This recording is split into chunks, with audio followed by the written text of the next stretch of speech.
నమస్కారం అండి. ఈరోజు మరి గొలుగొండ పోలీస్ స్టేషన్కి రావడం జరిగింది.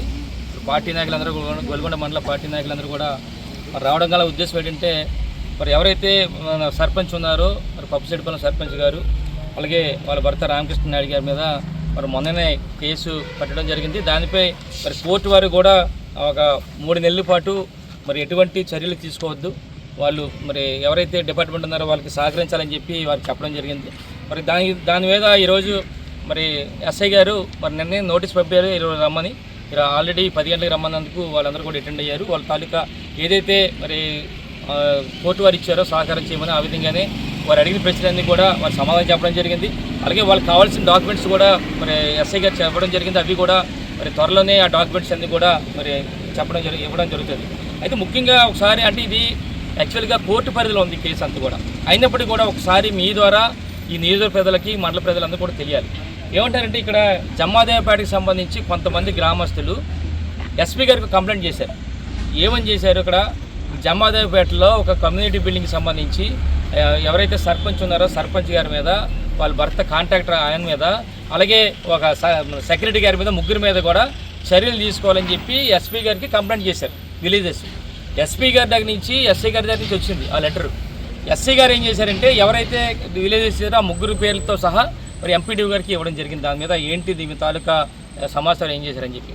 అంటే సర్పంచ్ గారి భర్త కాంట్రాక్టరు అలాగే మన ఎవరైతే సెక్రటరీ మీద పేర్లు వేస్తే ఎంపీడీ గారి దగ్గర నుంచి కేవలం 2 పేర్ల మీద వచ్చింది, సర్పంచ్ గారి మీద వాళ్ళ భర్త కాంట్రాక్టర్ మీద. ఎందుకు సెక్రటరీ గారిని చెప్పి అడుగుతాం అంటే ఇది కేవలం రాజకీయంగా సర్పంచ్ గారి మీద పెట్టారు.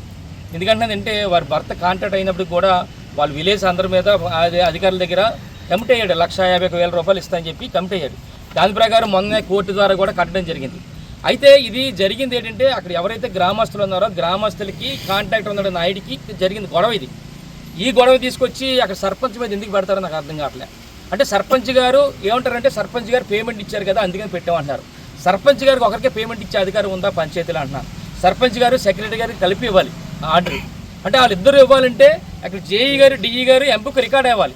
ఎంబుక్ రికార్డ్ అయితేనే ఇక్కడ సెక్రటరీ గారిని సర్పంచ్ గారిని ఇస్తారు. కానీ అంటే ఈ నలుగురిని కాదు ఇది పక్కన పెట్టి కేవలం ఉద్దేశపరకంగా మరి వైఎస్ఆర్ పార్టీకి సంబంధించిన సర్పంచ్ కనుక ఆవిడని ఇబ్బంది పెట్టాలని ఒక మహిళని కూడా ఇబ్బంది పెట్టాలని కావాలని మరి వాళ్ళు ఒక కంప్లైంట్ ఇక్కడ కేసు పెట్టారు, నాన్ బెయిలబుల్ కేసు పెట్టారు. మరి హైకోర్టు వారిని ఆశ్రయించాం. హైకోర్టు వారిని ఆశ్రయిస్తే మరి 3 నెలల పాటు కూడా ఎటువంటి చర్యలు తీసుకోవద్దు, వారికి పోలీసు వారికి సహకరించాలని చెప్పి కూడా ఆర్డర్ ఇవ్వడం జరిగింది. అంటే ఇంకా కేవలం మమ్మల్ని ఇబ్బంది పెట్టాలని ఉద్దేశం మీద చేసిన తప్పు ఇదేం కాదు.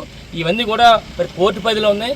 రేపు రాబోయే రోజుల్లో కోర్టు ద్వారా ఇవన్నీ కూడా చేస్తాం. ఎందుకంటున్నానంటే ఈ డిఎల్పీ గారికి ఎటువంటి కూడా అధికారం లేదు. అసలు సర్పంచ్ గారి మీద యాక్షన్ తీసుకునే అధికారం ఎవరికి లేదు. కావాలంటే ఎవరు ఇవ్వాలంటే కమిషనర్, పంచాయతీరాజ్ కమిషనర్ ఇవ్వాలి, కలెక్టర్ గారు ఇవ్వాలి నోటీసులు. ఈ కావాలంటే డిఎల్పీ గారు నోటీసులు ఇవ్వడం ఎందుకు కూడా కోర్టులో మేమందరం హైకోర్టు వరకు మా లాయర్ గారి ద్వారా అన్నీ కూడా చెప్తాం. ఇవన్నీ కూడా ఎక్కడైతే తప్పులు జరిగిందో ఎవరైతే తప్పులు చేశారో ఇవన్నీ కూడా చేస్తాం. దయచేసి మేము కూడా అంటున్నాం అంటే ఇది కేవలం ఒత్తిడి మీద వరకు చేసేది అంత కూడా కేవలం ఒత్తిడి. అసలు సర్పంచ్కి ఏంటి సంబంధం అంటున్నాను. ఏదో పైనుంచి ఒత్తిడి తీసుకొస్తున్నారు కదని చెప్పి మరి పోలీస్ డిపార్ట్మెంట్ వారందరూ కూడా మరి చేస్తారు. నిజంగా చెప్తాను ఈరోజు మరి గొలుగొండ ఎస్ఐ గారు అంటే మంచి అభిప్రాయం ఉంది ప్రతి ఒక్కరికి కూడా, మంచి బాగా చేస్తారు, న్యాయపరంగా చేస్తారు అనుకున్నాను. కానీ ఆయన ఉద్యోగం చేయనివ్వట్లేదు. ఈరోజు పైనుంచి వాళ్ళ అధికారులు ఒత్తిడి తీసుకొస్తారు. ఒత్తిడి తీసుకొచ్చి మా సర్పంచ్ మీద కూడా పెట్టడం జరిగింది. ఒకటే చెప్తున్నా ఈరోజు పోలీస్ అధికారులందరూ కూడా రిక్వెస్ట్ చేస్తున్నారు ఈ నియోజకవర్గం రిక్వెస్ట్. ఎట్టి బస్సులు కూడా ఇప్పటికే 20 నెలలు అయిపోయింది, వచ్చేది 3 సంవత్సరాల అధికారంలో మేము వస్తాం. దయచేసి ఇప్పటికైనా సరే ఆపండి. ఇప్పటికే చాలా అక్రమ కేసులు పెట్టారు మా పార్టీ నాయకుల మీద. ఇప్పటికైనా ఆపండి. రేపు ఆగకపోతే రేపు 3 సంవత్సరాల తర్వాత ఎన్ని కూడా మా ప్రభుత్వం వస్తుంది. జగనన్న ముఖ్యమంత్రి అవుతారు. ముఖ్యమంత్రి అయిన తర్వాత ఏదైతే తప్పుడు కేసులు పెట్టారో అవన్నీ కూడా మీ మెడక చుట్టుకుంటామని చెప్పి ఈ పోలీసు అధికారులందరూ కూడా చెప్పడం జరుగుతుంది. మెడక చుట్టుకోవడం కాదు, అవన్నీ కూడా వెంటాడతాయని చెప్పి సందర్భంగా అందరూ కూడా తెలియపడుతుంది. ఎందుకంటే కేవలం కొంతమంది అధికారులే ఈ విధంగా పోలీసు అధికారులు చేస్తారు, అందరూ చేస్తారని చెప్పి అంటలేదు. ఎట్టి బస్సులు కూడా ఒత్తిడి ప్రకారం కానీ మీరు చేస్తే రాబోయే రోజుల్లో మీరు మూల్యం చెల్లించుకోవాల్సి వస్తుంది. చట్ట ప్రకారం మిమ్మల్ని అందరూ కూడా తీసుకొస్తాం, బయటికి తీసుకొస్తామని చెప్పి ఈ సందర్భంగా కోరుతాను. మరి రిక్వెస్ట్ కూడా చేస్తాను అధికారులను, పోలీసు అధికారులను కూడా. మీకు ఒత్తిడి రావడం నిజమే, ఒత్తిడి వస్తే ఏ విధంగా వస్తుందో తెలుసు. చాలా 20 నెలల్లో చాలా కేసులు పెట్టారు మా పార్టీ నాయకులందరి మీద. రేపు రాబోయే ఇప్పటి నుంచి సరే న్యాయపరంగా చేయాలని చెప్పి మీరు రిక్వెస్ట్ చేస్తాను. లేని పక్షంలో రేపు రాబోయే రోజుల్లో మీరు ఎట్టి బస్సులు కూడా చట్ట ప్రకారం మీకు ఏదైతే ఇప్పుడు మమ్మల్ని మరి ఇబ్బందులు పెట్టి తప్పుడు కేసులు పెట్టి చట్ట ప్రకారం ఎలా చూస్తారో అదే విధంగా మేము కూడా చట్ట ప్రకారం ఎవరైతే తప్పుడు కేసులు మా మీద పెడతారో, మా పార్టీ నాయకులు పెడతారో, పోలీస్ అధికారులందరినీ కూడా మేము వదలం.